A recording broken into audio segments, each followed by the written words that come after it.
Today's episode is brought to you by PG Sports.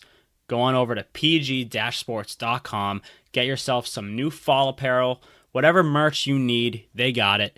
pg-sports.com, and when you go there, put in promo code Tater, and you'll get 15% off your next order. That is Tater for 15% off your next order. Again, that's pg-sports.com, promo code Tater.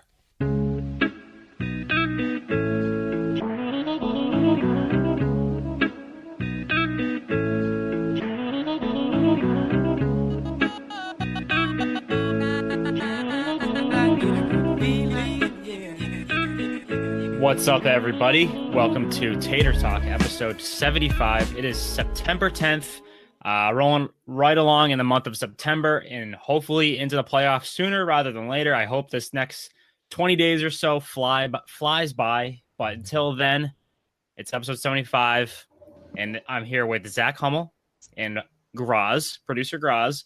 Zach, how are you doing? I'm doing good, man. Doing good. Weather's not great out, but like you said, just waiting for the playoffs to start. Really excited. Kind of just waiting around at this point. Red Sox pretty much clinched a spot in the playoffs. Still waiting to see how the rest of the playoff races pan out, and we'll keep a close eye on that on the rest of our episodes. Absolutely, and we'll be discussing a lot of the division races and all of that as we close out this season. For the rest of the episode, Graz, what's new in your world? You settling in over there with your new life? Settling in Connecticut, the fun world of Connecticut that Zach now lives in. I have my own room. It's very cute, very exciting, but still baseball is the most exciting thing on the docket. It sure is. Are you homesick? No. Okay, well, that's good. That's always a plus. All right, let's jump into some topics here, starting with, as always, our favorite stories. Zach, you go first. Yeah, so this wasn't like a highly publicized story, but I just thought it was hilarious. So Matt Davidson for the White Sox hit a walk-off home run. I think it was 4 or 5 days ago now. And while he's rounding third base, Yolmer Sanchez for the White Sox, or third baseman, started making a beeline for home plate with a cooler in his hand. I thought he was going to dump it on Matt Davidson like many people do when someone hits a walk-off, but he self-doused himself and just ran like a crazy person across the path and just started celebrating. I had never seen anything like that, and it was shocking. I let out a gasp, but I thought it was pretty funny. So props to Yolmer Sanchez. I think it was Trace Thompson who hit the walk-off, but that's not even a big deal. It doesn't matter who hit it, but all I know is that Yolmer Sanchez, I'm glad he's having fun on a team that's this bad, the White Sox and Twins, in a meaningless game in September. And that they still have managed to have this much fun, because if I just can't imagine being on that type of team in that pointless of a game and still being that happy-go-lucky guy who's just going to run out there with a big smile on his face and pouring Gatorade all over myself. That's something I would do if I just won the World Series. Never mind, not a White Sox Twins game, but nonetheless, it was pretty awesome. Yeah, Graz, what was your favorite story for the past week? My favorite story actually comes from me randomly searching. Do you realize how good of a season Christian Yelich is having? Yeah, he's really turned it up these past couple of weeks. I think he was my when you're hot last week. And he could easily get that this week too, if I really wanted to give it to him.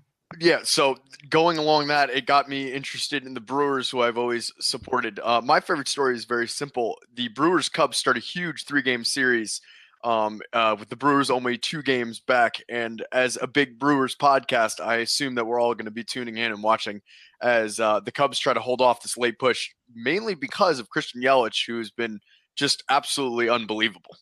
Yeah, he's been awesome. I'm interested to know what you guys think. This was originally going to be a rapid reactions topic, but since we're talking Cubs-Brewers, I guess it's a worthy discussion point. So Cole Hamels pretty much called out the Brewers fan base, saying that there's no rivalry because when they play in Milwaukee, it's all Cubs fans. That's what Cole Hamels said. Cole Hamels has been part of this quote-unquote rivalry for all of 2 minutes, and he's already calling out the opposing team's fan base. So I was interested to see what you guys had to say about that, starting with you, Zach. Yeah, I mean, it makes sense. Cubs fans take over anywhere they go, though. So just the fact that Milwaukee's in close proximity, they're obviously going to take over there. But I think Milwaukee actually has a pretty solid fan base. So I wouldn't say that about them. I think they're pretty hardy fans and they're into their baseball. They have been, at least when they've been good. So leave it to Cole Hamels, who you got traded, dude, to this team. And you want to talk on this rivalry? A little bit out of place for me. Yeah, I didn't get the whole context of it. I just saw that one quote. So maybe there was a lot of quotes these days are taken out of context. So I don't want to put 100% of the blame on Hamels. But in this specific case, if what he said is what he meant in this little quote that I have here, it's definitely questionable when you're calling out a team that, I mean, there's no reason to cheer for the Brewers for a long time. And now there is. I mean, they're an awesome team to watch. They're one of the more fun teams to watch in baseball. So I like Cole Hamels doing it in a sense because it heats up a rivalry that he says doesn't exist. So if anything, this series coming up is going to be awesome to watch. My favorite story from the past week is Wil Myers. This story right here sums up 2018 in a nutshell, I think.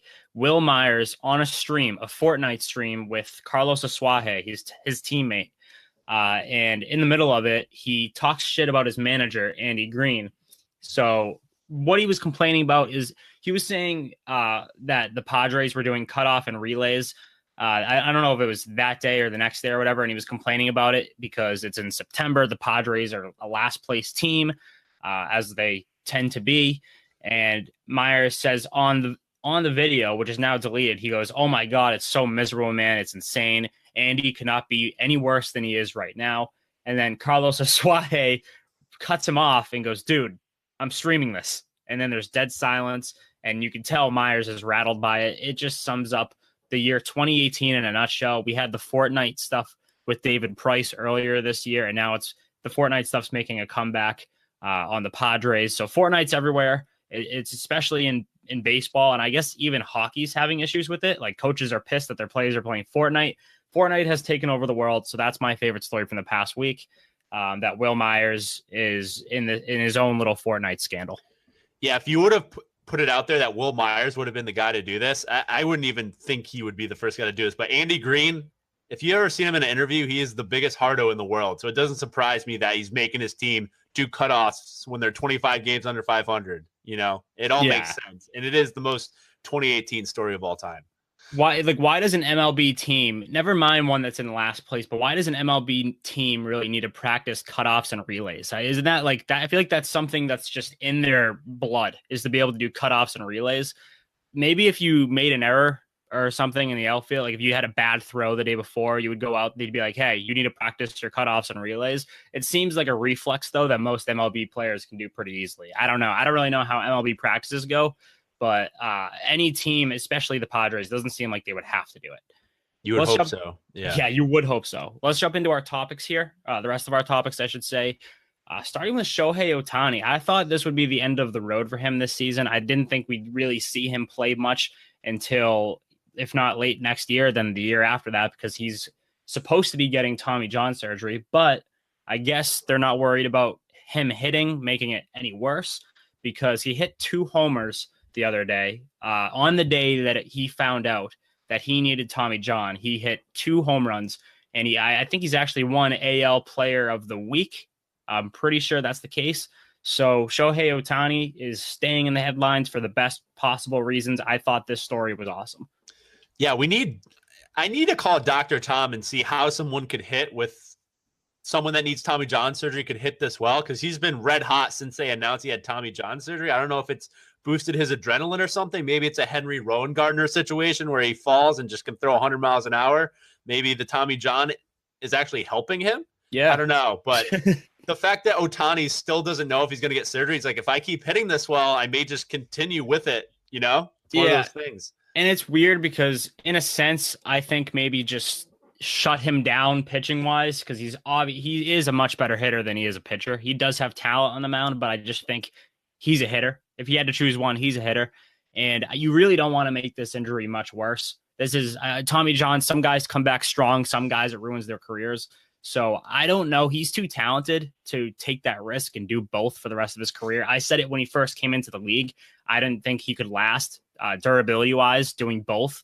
So especially on an Angels team that really does not know how to manage him. I like Ohtani as a hitter. I say stick to the hitting. We saw that you could pitch. You proved your point. You can do it. I just think you're far better off as a hitter, at least for, the foreseeable future. And maybe you can go back to pitching later. Yeah, the problem is, like, what's a good time for him to get surgery? Does he go on PEDs and get suspended just so he could have the surgery? Does he I don't Pull a know. Robinson Cano. Yeah, like does he just wait till he has a worse injury? So he's like, all right, we'll fix your broken leg and we'll give you Tommy John. Just knock it out 2 at once. I don't know. There's not a good time for it at this point. Yeah, and to your point about Dr. Tom, we haven't had Dr. Tom on in a long time. I like that idea of having him back on. If Ohtani goes off again this week, I think that might have to be the plan to get Dr. Tom on to talk some Tommy John with Ohtani. Next up, we have the Red Sox. They had that incredible comeback against the Atlanta Braves. Now, if this type of comeback happened against, say, the Orioles or someone like that, I'd be like, whatever, they should have won that game to begin with. It was against the Braves, so that's a pretty big win. The Braves are a really good team. But the big story, not even just the comeback, it was Brandon Phillips hitting the game winner, the 2-run home run that put them atop the Braves 9-8 in that game. And I thought I almost made this my favorite story of the week because just the whole story with Brandon Phillips, it was his first at bat in a Red Sox uniform. That whole story, I'll fall for that story 10 times out of 10. I think it's awesome. Yeah, it's one of those moments in a season where you start to think this team has a little bit of destiny written on them. It's like one of those moments every World Series team has that it just happens during the season. We'll see if Brandon Phillips catches on and has another moment like that, but it was definitely a huge moment, like you said. Sweep of the Braves without pitching Sale or Price, huge for the Red Sox. Do you think Phillips has a place on the postseason roster? And if you do think so, who do you think is out? Yeah, I don't know at this point. It's tough. Yeah, just because if he had speed, I would say, yeah, they could utilize him as a pitch runner, but he's old at this point. So right. He's really like a worse Ian Kinsler, in my opinion. Yes. So it's like, yes. I don't know. You can't have 2 of those guys on your team. I was going to say it's pretty much just like having a poor man's Ian Kinsler on your roster. You already have a Brandon Phillips with Ian Kinsler, so there's no point. I mean, don't get me wrong. Brandon Phillips is an awesome player. It's an awesome story. I think we all got a little bit too hyped up from that home run, thinking, oh my God, Brandon Phillips coming to save the day for the Red Sox. I don't think that's the case. It's a great story. I don't see a spot for him on the playoff roster unless someone gets hurt. So while that was a great story and everything, the Red Sox still, it's crazy that we're saying this. They have 98 wins, and I still think they have a lot to prove, mainly because of their bullpen. It's just so weird that we're saying that about a team this successful. But this bullpen, we've been talking about it all season long. It's a problem. They showed it again in this Astros series, throughout the entire series. And the Astros are a team that it's a measuring stick. You're putting yourself up against the team you could potentially go up against in the playoffs that you most likely would have to get past to get to the World Series. And they lost 2 out of 3 to the Astros, largely because of that bullpen. What are your thoughts? Not a panic meter on the Red Sox as a whole necessarily, but panic meter for this team to keep its bullpen together in the postseason. Yeah, I mean, at this point, if you're still trying to figure out your bullpen at this point of the season, you're pretty much screwed for the postseason. And it's one of those things where I don't know who's coming in for the Red Sox in the 7th, 8th inning, even the 6th. It could be a different guy every night, Yeah. And it's one of those things we're just going to have to go to the playoffs and hope they have a good run, because otherwise, you saw with Houston, they have decent batters. Guys take serious at bats. I think every bullpen guy gave up a run the first 2 games that came in, and that's just unheard of. It's not that they're not that good. They just don't pitch well in clutch situations, which is what a bullpen guy needs to do. So it's been an issue all season. We've discussed it on the podcast before. I mean, I'm past panic. I just accepted it, and I'm like, this is what it is at this point. We can't fix anything. And screw Dombrowski for kind of pushing it off like, oh, we don't need the arms at the deadline or even at the waiver deadline. It's pretty clear all season you've needed a couple more bullpen arms. So don't, just stop saying that kind of stuff. Give it to us straight at least. Yeah, and even if by some miracle the Red Sox bullpen, the middle relief steps it up and they're lights out. Say you're in a 2-run game against the Astros. You're up by 2 runs against the Astros going into the 9th inning, and you hand the ball over to Craig Kimbrell. Are you feeling 100% confident at this point? Because I'm not. No, the guy walks 2 or 3 people every time he's out there. So yeah, it's not the middle relief, it's not the long relief, it's also your closer. Most teams have issues in their bullpen at some point in the season. It's been an ongoing issue with the Red Sox with the middle relief, long relief, and the closer. And Craig Kimbrell is as good as anybody when he's on, but he's also the streakiest closer in the league. My confidence level is so low in this bullpen. It's like you said, screw Dombrowski, because that comment about Nathan Eovaldi meeting the Red Sox needs more than Zach Britton was the most absurd comment that I've ever read. Even after Eovaldi had that lights out debut with the Red Sox, I still was like, what an idiot, because this is going to come back to bite the Red Sox. Eovaldi's not the answer. Britton would have been, and Britton's been lights out for the Yankees for probably like the past 2-3 weeks. He's been great. He's unbelievable. Exactly. And I knew he would be. Right. He just had to figure it out. It tends to happen when, especially as a reliever, if you're going to a new team, there's going to be more nerves than on a regular game with the friggin' Orioles. Now, all of a sudden, you're on a team that's contending. You're coming up in big spots every single time you take the mound. Yeah, your talent is there, but it's a high pressure situation, something he hasn't really been in for a couple of years now. He's back in his groove, and you're seeing why the Red Sox should have gone after someone like that as opposed to a Nathan Eovaldi, just some scrub with a +4 ERA every single year of his career. Dude, I can accept if Dombrowski goes out and gets a guy and he ends up not pitching well in Boston. I'm like, at least he tried to go out and get bullpen help. It just didn't work out. Exactly. The fact that they didn't make any move is crazy. And they traded the guy they traded to the Angels for Ian Kinsler, Ty Buttrey. He's like a reliever. Yep. He's been lights out for them. He had his first win or save the other night.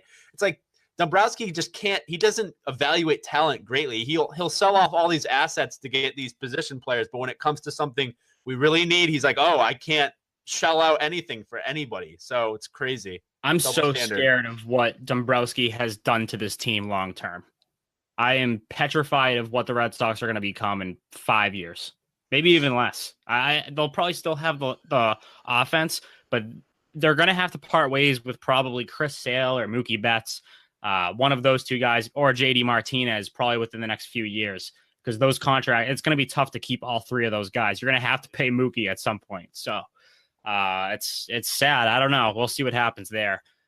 This past week, we had some tiffs. We'll call them tiffs. The Mariners got in a little tiff with themselves.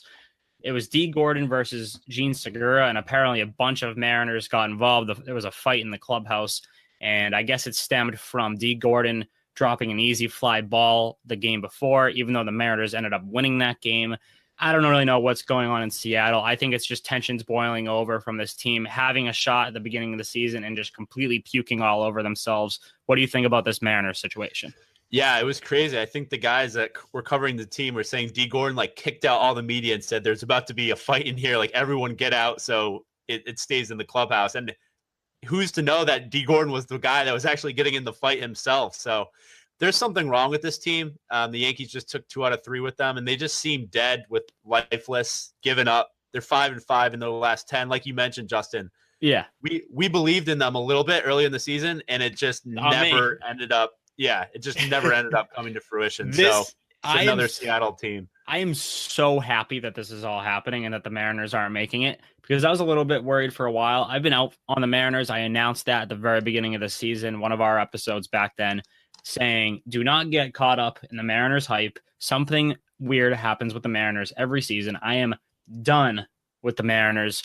So this wrapped up basically what I was saying. This summed everything up right here. A fight in the clubhouse. How often do you see that? It probably does happen pretty often, but not in the manner that this did, with D. Gordon kicking the media out and fighting Gene Segura. Who do you think won the fight? Oh, Gene Segura, 100%. Why you say that? I mean, D. Gordon probably weighs 160 pounds soaking wet. Gene Segura, Dominican guy, can box, probably short and stocky guy. I think it would be done quick, Gene Segura. Yeah, I wonder if any real punches were thrown, or if a lot of the Mariners players got in the middle of that before. I would have paid money to see that fight, though. Those two guys are really fast and scrappy too. Just two those same type of players. I would love to see those two guys go at it. I bet fists were flying at 1,000,000 miles per hour. I picture those cartoons where it's like they get in a fight and it's this big mess, and then you don't really see what's happening, and then all of a sudden they're broken up. That was really hard to describe that picture, but yeah. Back in the day, though, managers let players do this because they're just this is going to keep festering unless there's a fight. So some managers just probably let this happen, and it's all funny that Robinson Cano comes back, and at the same time he comes back, they start struggling. It's just like the osmosis effect. That is strange. And to a point, you have to kind of expect that because they started going on their crazy streak once Cano got suspended. So I don't know. I don't think it's directly related to Cano. I think that's a coincidence, but still an interesting storyline there. Another tiff is the Tigers broadcasters. Another in-house thing, which is just strange. Tigers broadcasters Rod Allen and I think the other guy's name's Mario Impemba. They're suspended for the rest of the season by Fox Sports because they got in their own little physical altercation. It was after the game, and I guess it was all over a chair. And word is on Tigers Twitter is that these guys never liked each other, and there's always awkward tension during the broadcast. So apparently this was something that boiled over, something that built up over a period of time. So they're on the TV broadcast together. So it would be like Remy and O'Brien fighting. Yeah, imagine that. I mean, who hires these guys that it's like, oh, these guys have chemistry and they absolutely hate each other and there's weird tension? I feel like if Red Sox fans had that on their telecast, we could tell in a minute that the guys hated each other. Absolutely. And I can't believe the Tigers just keep these guys in the booth. And the fact that they fought, it's been a long season. We're past the dog days. It's now like, I just want to get the fuck out of here and wait till next season. So I would fight too at that point. It's just like, all right, screw it. We're near the end of the season. I don't care if I get suspended. I hate this guy. Yeah. Well, yeah, it's the Tigers. I don't want to call any more of these games. Fuck that. I'm surprised Eck and Steve Lyons haven't punched each other in the face once or twice. Those two are complete psychopaths, which I don't really consider them alike at all. Maybe they are in some ways, but I'm surprised they haven't gone into any like scuffles or any verbal, barbs or anything like that. I'm surprised nothing went down there. Yeah, they're both pretty boys. Detroit, the guys that are doing Detroit TV, they're probably grit and grinders. Yeah, very true. Very true. And lastly, we had Ryan Braun versus Madison Bumgarner, not an actual physical altercation, but it almost got to that point. Bumgarner threw up and in on Ryan Braun. Ryan Braun said, just throw the ball to Bumgarner. So Bumgarner beamed him on the very next pitch, I'm pretty sure.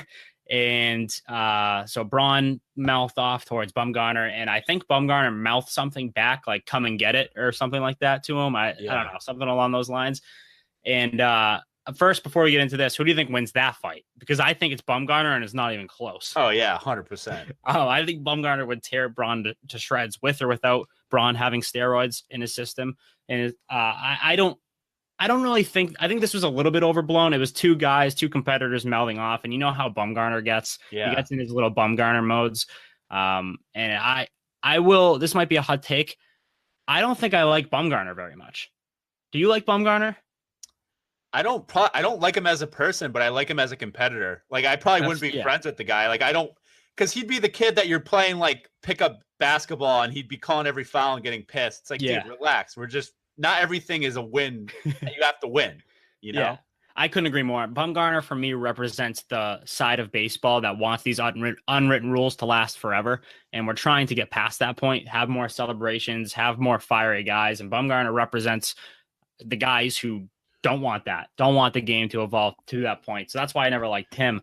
But the bench is cleared. I'm pretty sure the bench is cleared, or at least I think the Brewers side did. I think the Giants stayed in their dugouts. And Jonathan Scope hit I don't think it was a sixth inning. So yeah, it was just a go-ahead grand slam that pretty much gave the Brewers the win. So all in all, pretty crazy game, and no real fireworks from Bumgarner and Braun, but definitely worth mentioning. Like I'm actually on Bumgarner's side of this, because if you ever watch Ryan Braun hit, he takes an hour between pitches to get back in the box. He takes like 3 practice swings. Bumgarner is a guy that works fast. How do you feel about the Giants teammates? Do you feel like they like when Bumgarner does this stuff, or they're like, dude, come on, just drop it and keep playing? I think if I had to put money on it, I bet they're like, dude, come on, not this again. Let's chill out. Because I think a lot of guys on that team are showboaters. Like, I know this is a poor example, kind of, because he's not a premier player on that team, but Pablo Sandoval, I mean, that guy is the definition of a showboater whenever he hits one out of the park. They have some flashy guys on that team. So I think those types of guys look at Bumgarner like, what a tool bag, but he's so good that they can't really hate him that much. But yeah, I think that was a pretty crazy thing. And let's not forget that Ryan Braun's a scumbag too. Like, I think Ryan Braun's a worse person than Madison Bumgarner. That whole steroid thing where he lied about it, and there was a whole story that went along with the Ryan Braun steroid scandal that we don't have to get into. But Braun's a scumbag. Let's not get through. I just need to mention that before we get past that topic. Jose, that's one of the craziest batteries in baseball. You have Bumgarner throwing it to Nick Hundley, who is the catcher. Nick Hundley's a hothead too, so there's stuff bound to happen when those two guys are in the pitcher and catcher spots. 100%. A couple unique stories here, starting with Jose Abreu. I mean, I feel terrible for this guy. He had emergency testicle surgery. They called it a strangled testicle. Now, if you can name a more painful sounding injury than that, I'd love to hear it. But an emergency testicle surgery for Jose Abreu, I think he's coming back soon. But this is a nightmare. I don't really have much else to say about it other than this is probably. Can you think of any worse possible injury for? How does this even happen? Yeah, I have no idea. And those injuries make me just kind of crumble up in a it ball. Hurts to talk about. Yeah, it does hurt. Like you couldn't describe it to a chick. Like you've tried to describe it to chicks how much that hurts, and it's something you can't even put into words. It's like this feeling that starts down there and moves up to your stomach. I can only imagine what it feels like when it gets that bad. So yeah, I think what you just described is like the common feeling. I think this is probably taken to a whole new level. I bet Abreu thought he was going to die like any moment because I feel so bad for him. I can only imagine. So I wish that my worst enemy. What are some of the weirdest? Because this is obviously a weird. I don't know if it actually how the injury happened, but what are some other weird baseball injuries? Because I know one that sticks out among all others, and that's Joel Zumaya's Guitar Hero injury. That is probably going to go down as the funniest injury of all time. Graz is making a face. I'll let Graz go first. Kevin Brown punching the dugout wall. That's a good one too. That's a good one too. I feel like that happens to a lot of guys now, though. A lot of guys get angry in the dugout and hurt themselves, but the Kevin Brown one's unforgettable. I don't think he got injured, but from this season when Ken Giles started punching himself in the face, like that was. If he did get injured from that would take Zumaya's spot as the best of all time. Well, a lot of these injuries, especially it's more common among NBA players, they say like, oh, I was falling out of the shower or I was falling down the stairs. And it's like, were you really doing that? Or were you like coked up and just like smashing shit? Like, I don't know. Speaking of NBA, yeah, well, Marcus Smart had the punching the picture frame in NBA. And then there was also a few years back, Rondo at the trampoline park, which was actually in my hometown. He went to a trampoline park in my hometown and broke his hand, and he said it was because he fell in the shower. So that was funny too. You know what? I was watching a Yankees broadcast, and David Cohn was telling a story about how he broke his hand. He got bit by his mom's dog, and he missed like the last 3 months of the season. Oh, Jesus. His mom's dog bit his hand. Yeah, that one's tough. And then there was, I think Clay Buchholz I don't know if it was Buchholz. It might have been someone else. I know Buchholz had one that he slept wrong or something, and he was out for like 3 months. Do you remember that? Like 4 or 5 years ago? Yeah, Clay Buchholz got out of bed the wrong way, and he's out 3 months. I think that's what happened with Buchholz, but there was someone else who sneezed. I don't know if you remember that, but someone hurt themselves sneezing, and they were out for some time too. So baseball, it's not a good look for baseball players when you try to argue in favor of their toughness. We'll say that. But this one was for Abreu. This one's tough. Pilar. What was his? It was his sneezing injury. Oh, okay, perfect. I'm glad you looked that up. So yeah. Kevin Pilar with the sneezing, that one is up there as one of my favorites as well. So next topic, Sean Doolittle. I love this. He's starting this home run challenge for. So pretty much what it is if he allows a home run, he is encouraging whoever hits a home run off of him to do the most exuberant celebration they can think of. And if they get fined by MLB, he will match whatever the fine is up to $10,000 and put it towards the charity of the hitter's choosing. Awesome idea. I love it because 1, the whole charity aspect of it. 2, because Sean Doolittle's doing it against himself. And 3, because it's promoting these celebrations, saying he wants the game. He wants hitters to be able to celebrate home runs. And for a pitcher to say that, that's a pretty big step. in the right direction. Now, the one thing I don't like about this is MLB going to fine a player for doing what can you possibly do to get fined for a celebration? You're not going to get fined. The opposing team's just going to get pissed. That's what the problem is. Yeah, like what? I have never heard of a player getting fined for doing a celebration. Like, would he have to flick off the crowd or something? Like, I don't know what. You like grab his nutsack and like, yeah, probably, or do like the throat slash or something like that. Yeah, like he's gonna have to do something crazy, and Doolittle might be on the wrong side of that. You know, right? I really fined. hope someone does do something, and then we can be the judge. Like, I want MLB to be put in the position where they're wondering if they should fine a guy for a celebration, because I don't think a guy's ever really been fined for a celebration that I know about. I got two questions. Does Doolittle do this if he's in a pennant race, if the Nationals are in playoff contention? No, I don't think so, because I don't think his mind would be on people hitting absolute bombs off of him. You know what I mean? Like, I don't think he'd really be encouraging that. Like, I don't think you put that out there if you don't want if you care about teams going deep off you. I think he's at the point of the season where he's like, fuck it, the season's over. Here's this little challenge to keep myself relevant, which is also a good challenge. And my second question, before the end of the season, does he, in his heart of hearts, groove a pitch to someone hoping they hit a home run? I don't think so. I don't think he goes that far with it. I think he's saying, by like, on the off chance that someone hits a homer off me, I want this to happen. And I'm rooting both for and against Sean Doolittle. I like the guy more now, but I want guys to hit absolute bombs off of him and do these crazy celebrations, which if there are celebrations like that for the rest of the season, we will absolutely post them. I'm going to have my eye on Sean Doolittle every single time he takes them out. I have a question for you guys. Go ahead. Who do you think would do a celebration, and what celebration would they do? You have to give... This has, unfortunately, he's not around anymore, but this has Hanley Ramirez all over it. Yeah, he wasn't really like an exuberant celebration guy. He was just like a bat flip guy and then celebrate with his teammates like crazy once he gets to home plate. He wasn't like I don't know, maybe Hanley, but one guy that comes to mind for me is always Javi Baez when you mention these things, or like a Yasiel Puig. Those two guys would be the ones I would choose if I could pick them. As for what specific celebration they do, I really don't know. I can't even think of anything, like I said, that would warrant fine. Carlos Gomez comes to mind. That's a good one. And I'm just looking at the schedule. The Cubs start a series with the Nats on Thursday, so it could happen. That could happen. Huh. All right. Well, keep an eye on that. And for the rest of the season, I hope Doolittle sticks to his word, because that could be a cool story to round the season off. Speaking of round the season off, we're almost at that point where these races, these division races, these wild card races are going to come to an end. We only got a few weeks left.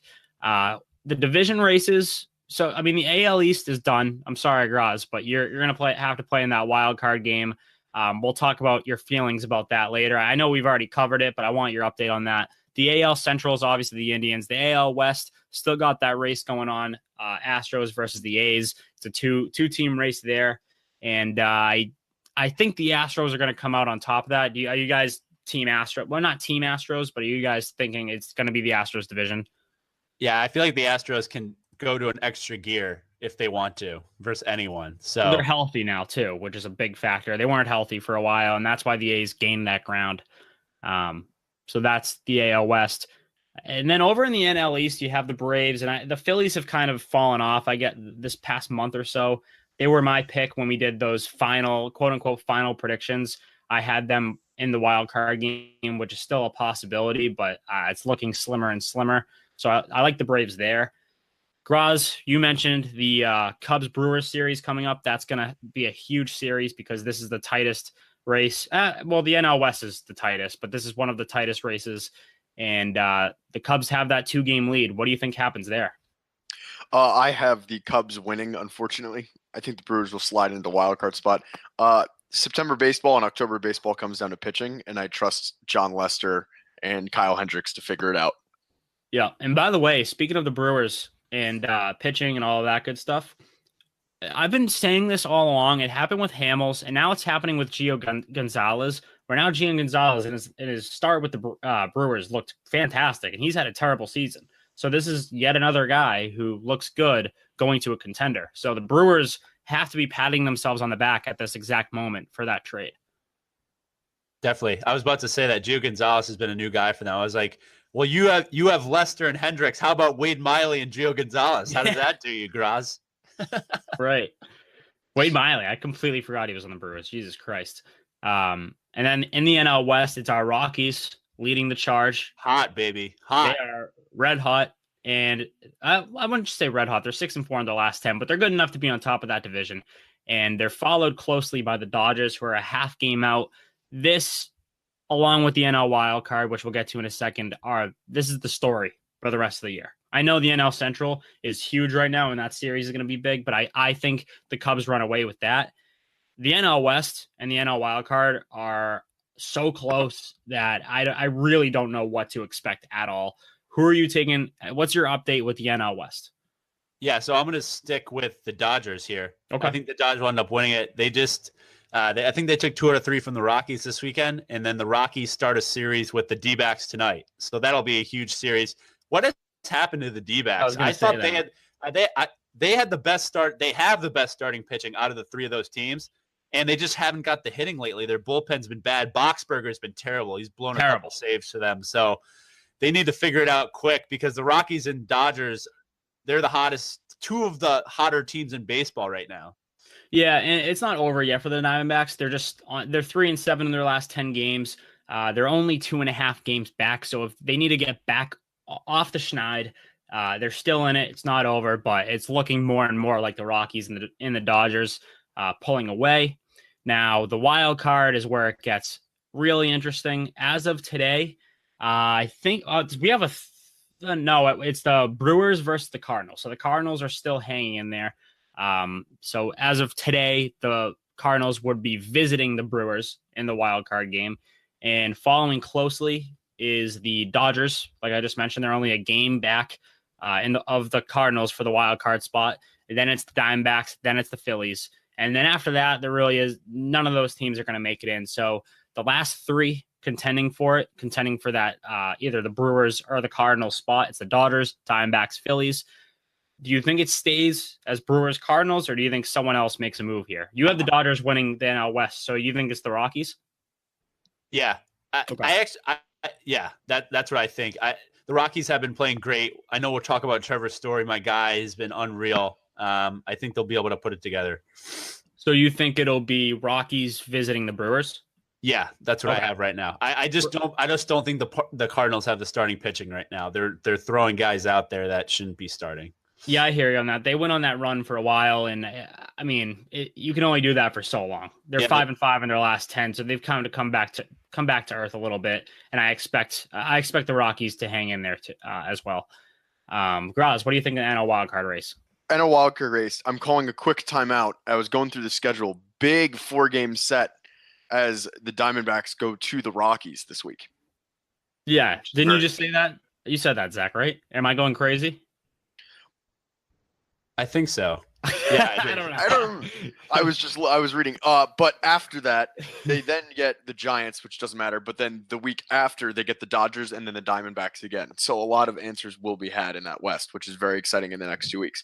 For me, I have it exactly how it is right now. I think the Cardinals, Wainwright's coming back. I think they'll find a way to do something that the Cardinals always do and sneak into the playoffs, and then probably win that wild card game and then win a playoff series. It's just what they do. I'm hoping that the Rockies are going to win, but I think the Dodgers are going to take the West, and unfortunately our Rockies are going to miss by like a tough game. But what I'm really hoping for is that there's a tie between the second team and the third place team in the wild card, so we get an extra play-in game for the play-in game. As many play-in games as possible. I am all in on that idea. We have a lot of games coming up that really matter, which is crazy because we only have about 20 days left of the season. So I'm really looking forward to what happens in these next few weeks. Let's move on to some rapid reactions. Now, if you're new to the show, it's pretty straightforward. Rapid reactions. We have 1 minute to cover a variety of topics really quickly. And I'm just going to be asking Zach these questions. Sooner or later, we'll switch it up. So maybe sometimes Zach will ask me, or I'll ask Graz, or Graz will ask Zach. We'll switch it up eventually. But for today, it'll be me asking Zach these questions. 1 minute to answer them all. I actually don't even have my timer on me right now. So if anyone could get a timer going with 1 minute, does anyone have a timer on hand? This feels like a me job. I got it. Graz, get that timer ready. 3, 2, 1, go. Ryan Howard officially retires. Thoughts on that? Overrated. Trevor Story, 3 home runs.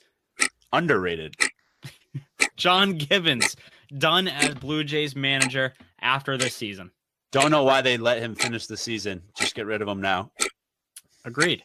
Have a problem with Todd Frazier fooling the umpire when he went into the stands and fake caught that ball? No, we would all do that.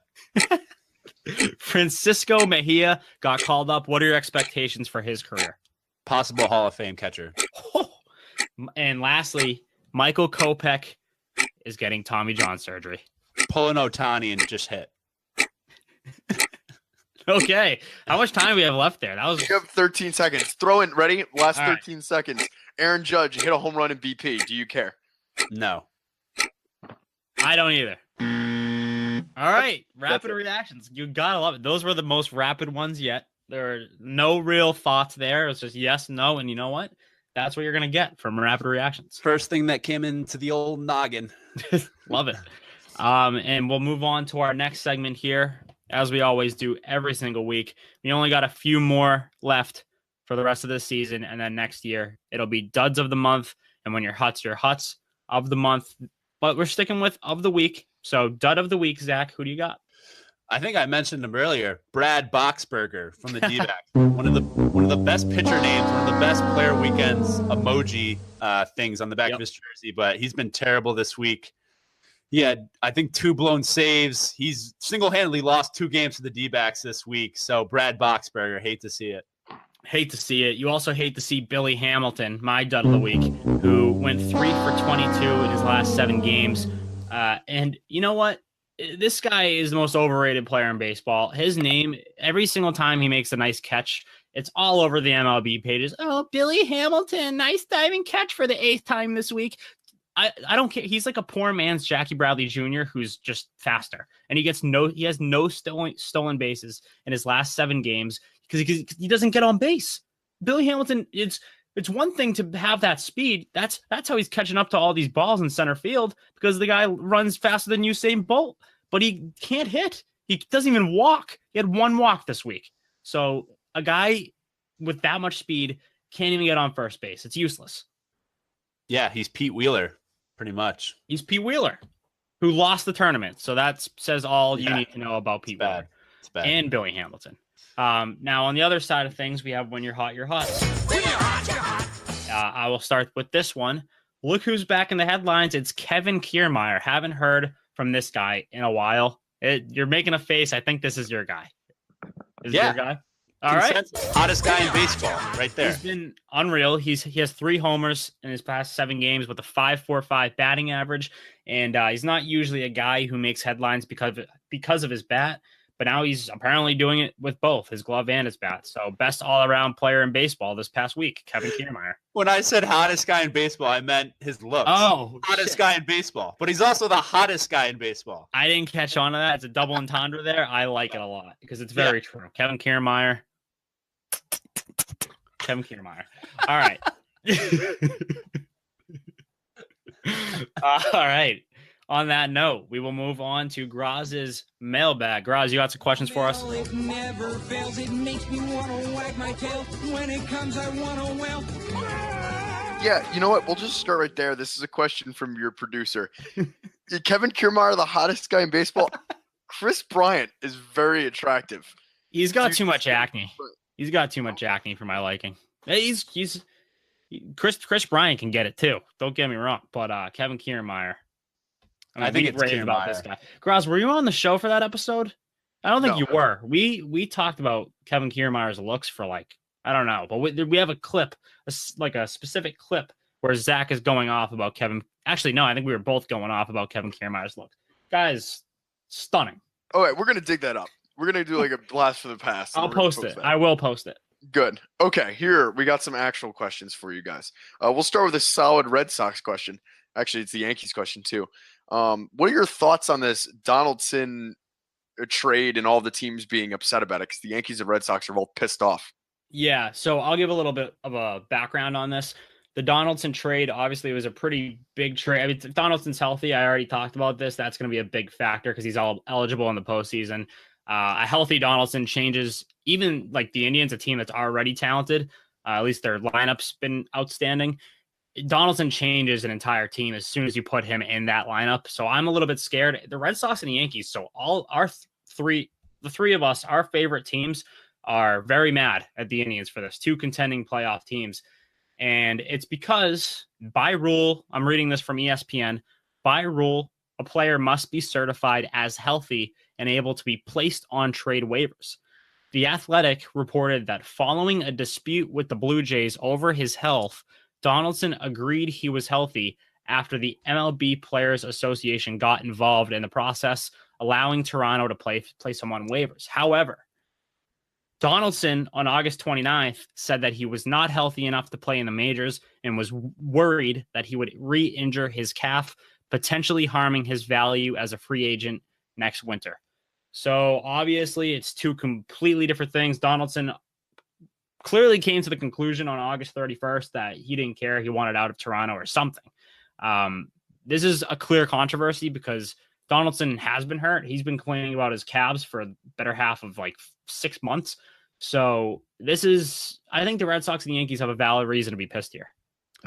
Yeah, he's been tearing it up in AAA too. But I just think like make a call to the Blue Jays and see what his health really is, or make a call to Donaldson directly and be like, "How are you? Like, is this legit? Like, how are you feeling?" I feel like that's what the Indians do when this stuff happens. And I'm not gonna get pissed at a team for finding loopholes because the Red Sox and the Yankees are the king of those. So we'll see what happens when he comes back. You know, if he can be a contributor. When Donaldson steps up to the plate against the Red Sox in a clutch situation, I'm going to think about this conversation and think that I should have been way angrier because we're not making a big enough deal about this, but it's going to come down to this something in the postseason that I'm just waiting for it. Donaldson's going to make an impact, and it's a ticking time bomb.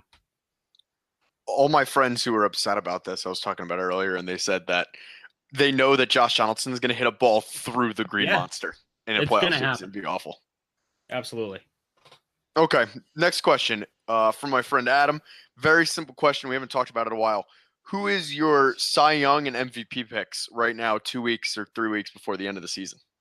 All right, well, first, we're going to get to that. Like the last episode of the season, we are going to give our legitimate picks, but as of right this second. Yeah, no thinking about it, no research at all. So for both leagues, Cy Young, and MVP, both leagues. Okay, so I'll start. AL Cy Young, we'll start with Corey Kluber, I guess. I mean, it's tough. I wanted to give it to Chris Sale. He's missed too many games. I got to give it to Kluber just because of what he's done recently. Sale's been out of the picture.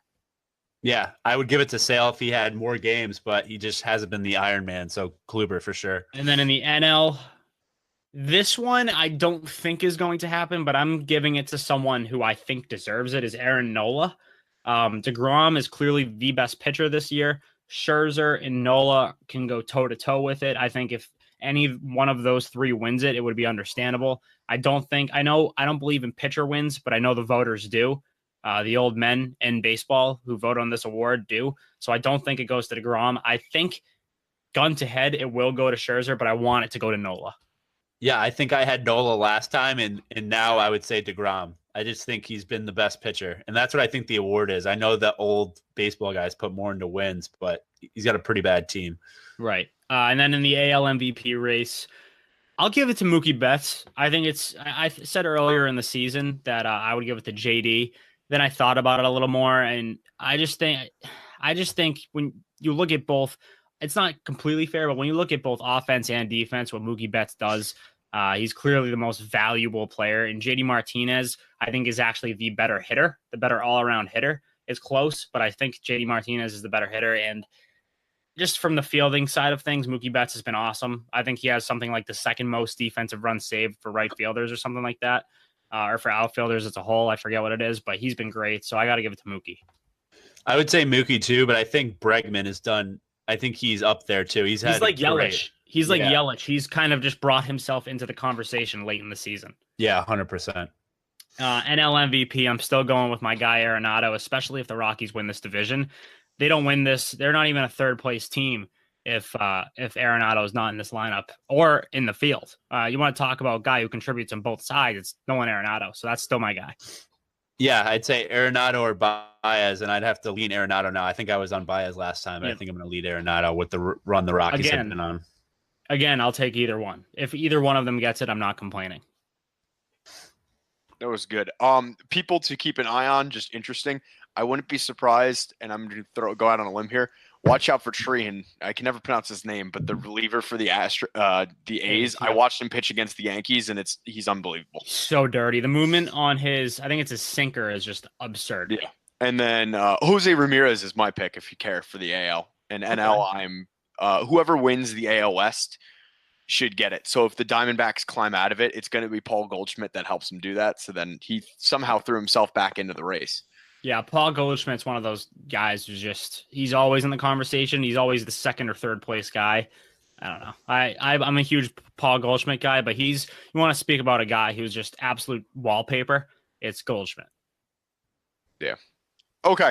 More fun question. Okay. This is in honor of Mike Trout's favorite thing in the whole wide world. Yes, that's the weather. The Braves are coming home for a big homestand to try to clinch the division. Does Hurricane Florence affect that homestand or their ability to clinch the division? No, I don't think so. I think the Phillies I don't know what's going on with the Phillies. I really don't know what's happening there. I think the Braves are just going to run away with it. I don't think it's a big factor. Yeah, I think the Phillies are done. It speaks more of the Phillies. That Little League game, that was the start of the end for them. They've been terrible since they had that Little League game versus the Mets. That's very true. The Hurricane has no effect on it, though. I don't think so. Gross, do you think it will have an effect? No, not at all. I don't think so. Not my question. It's the mailbag. That was my answer. I gave you my answer. Okay. Moving on. Next one. More fun question. Okay. Are the Rays just a flash of the pan team, or are they going to contend going on in the future? Yeah, we've talked about this at length on this show. The Rays have convinced me that they're here this year has convinced me that they're going to be around for a little while. The success that they've had this season with what they have has proved me wrong, and it's proved a lot of people wrong. They just need to get out of friggin' Tampa Bay or just out of that stadium. I can't look at Tropicana Field anymore and take them seriously. But I do think they're better than a lot of people give them credit for. I think they're going to be around, not necessarily going head-to-head with the Red Sox and the Yankees, but they'll be a competitor for sure. Yeah, I agree with Justin. I think they have a good mix of young talent and some veterans and guys that have to prove it. Like a guy like Tommy Pham, he's got to prove himself again. He has with them. And I would say they need better starting pitching, but they're doing this reliever thing. So it's like, I don't know. They could just ride that next season as well. Yeah, I'm interested to see if they go in that direction next season with Blake Snell as their only starter and then everyone else they just throw out there as openers. The opening thing I said many podcasts ago that's the coolest thing ever, and I told the Yankees they should think about doing it too. What's going to happen when they lose Sergio Romo? That's going to throw their whole game plan off. Wait, what's going to happen when Sergio Romo gets a big contract next year and I'm freaking out about it because he's 150 years old? Yeah, I used to shit on Sergio Romo. Zach was a huge Sergio Romo guy when he went to the Rays, and I shit all over it, and he's proven to be almost like an MVP for that team. I hope he gets a big contract, and I hope he shouts us out because I think he's engaged with some of our content. He liked the video of the snowball, like him and Blake Snell throwing snowballs around the last winter. He liked that video, and then last month or 2 months ago, Blake Snell went and liked it. So I don't know if there's talking like the Rays clubhouse about Tater talk. I have no idea, but I hope there is. That'd be awesome. We're a big Rays podcast. We are. They just have to move. Please get the hell out of there. Okay, I got one more question for you guys. Based on this season, you have to start a franchise with a former Marlin. Which outfielder do you choose? Yelich, Ozuna, or Stan? Sorry, to build a team around? Yeah, you have to pick one. You're like, I'm going to build the team around this guy. All right, I need to look up ages. How old's Christian Yelich? 26, I think. 26. Carlos Stan's 28. Yeah. Stan's 28. All yep. right. Yelich is just about to be 27. They're pretty much the same guy age-wise. Two completely different types of players. It depends if you care more about the all-around game or just having power. I think you can find power in a lot of places. So I'm going to be a little bit controversial here, and I'll go Yelich. Yeah, I'm going to go Yelich too. I just hate the strikeouts that Stanton has. I'm the same way, and in a sense, that's just Major League Baseball now, is everyone's striking out at an alarming clip. But I think there's a little bit of bias going into it too. I'm still going with Yelich and sticking by that pick. I would take Stanton. Oh, shocker. In a shocking twist. But I'm a big Yelich guy. This has been a Yelich podcast, so it's I wouldn't build my team around Stan. He would be a great guy to have. I build my team around Yelich. I think he's like a cornerstone guy. It's a leader and guys look up to him. Stan's like, okay, the Yankees have a decent thing going. Let's bring in Stan kind of thing. Right. See, that's the thing is I see watching Stan every day. I see him as more of this leadership, big brother to these young players role than I anticipated, because I thought he would be more like a Jason Giambi, like a mercenary home run hitter, but he's a lot more than that. And also you can count on him to be in 158 of 162 games. That is true. It's very true. He doesn't get hurt very often unless he's getting hit in the face by a Mike Fierce fastball. So, yeah. I don't know, but either one's a good pick. Okay, that's it for me. All right, so that's the mailbag. The mailbag is closed for now. We'll open it up next week. And before we get there, one last thing, Graz. What do you got? My one last thing is a question for you guys, actually. The first 7 players were announced to go on this Japanese All-Star trip for the MLB. Would you like to hear the first 7 players that will be playing some Japanese All-Star teams? Absolutely. Okay. Sure. First 7 players on the team are Yadier Molina, Ronald Acuna Jr., Rhys Hoskins, Carlos Santana, Santana. Yep. Engano Suarez from the Reds, Chris Taylor, and our boy Christian Yelich. I love that. I love that group, but Carlos Santana, he's been a dud this year. So what is this? What is this? Like, what is Is this so, could you explain a little further? Yeah, so that's the reason. Some guys just going to Japan and playing them? Yeah, so they're going every like 4 or 5 years. They go on like a trip to Japan and play different all-star teams. The MLB does. They did it, I think, last time in 2014. So this is the reason why I brought it up as my one last thing. It's always a cool event.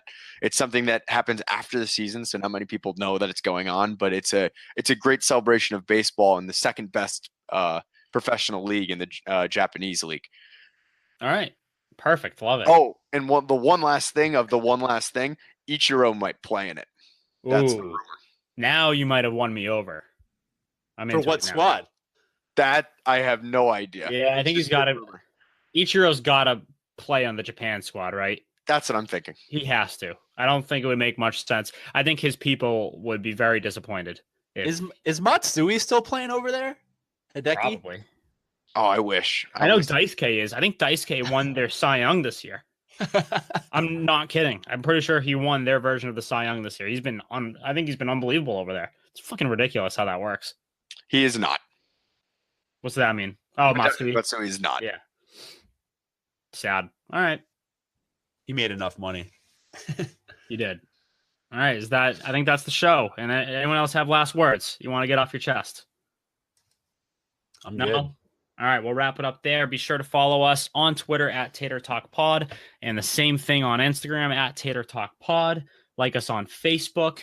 You know what? I'm gonna give our own Twitter handles a shout out on this one. By on the off chance that people want to follow us on Twitter along with at Tater Talk Pod, you can follow me at Justin J Ledger Leger. You can follow Graz at. I'm gonna try to nail this, Graz. You can do it. I know the first part, not the at Marty MARDI _ Graz. There's no underscore. It's just Marty Gras 31. It's simple. It's a pun instead of Mardi Gras. I get the pun. Well, I get the pun. I just thought there was an underscore. God damn it! I'm not an underscore guy. What is it, Graz? At Mardi Gras MARDI GRAZ 31. Okay, so that's Graz, and you can follow Zach at ZHum with 3 M's, correct? Correct. 3 M's. I'm looking at it now. Nail this. All right. Do you ever forget about how many M's there are? No. Okay. I wasn't sure if maybe like one day you're about to log in and you're like, fuck, how many M's did I put? I got my password saved, man. So if anyone gets my computer, they could probably do whatever they want with my life. All right. On that note, we will see you guys later. Rest in peace, Mac Miller. Peace.